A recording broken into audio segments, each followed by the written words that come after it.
patients like myself that called long haulers.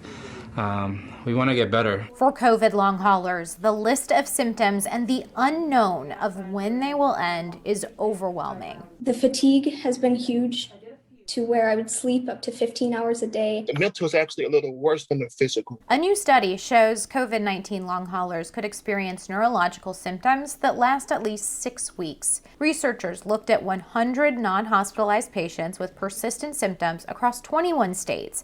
85% of patients reported having 4 or more brain-related symptoms, 70% of them women. I found that even with simple things like having conversations with my kids, I'm forgetting words. I'm sorry, I find it very difficult to describe what it actually feels like.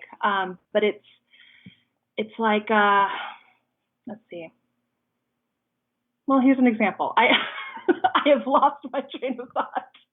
The most common: brain fog, headache, numbness or tingling, loss or altered taste, loss of smell, dizziness, pain, and blurred vision. Dr. Igor Koralnik heads up the neuroinfectious disease program at Northwestern Medical. He says the data shows long-haul COVID will hurt the workplace as well. We also asked patients if they miss work, and so about 48% of patients said that they missed more than 10 days of work. There may be some hope for long haulers in the COVID vaccines. Never occurred to any of us that people would actually feel better. In a survey of 650 Survivor Corps long haulers, 40% said their long-term COVID symptoms improved after getting the vaccine. More research still needs to be done, but experts think what might be happening is that long haulers have an immune response that COVID is throwing out of whack. And then by getting a COVID-19 shot, it sort of resets their immune system so it begins to behave normally again.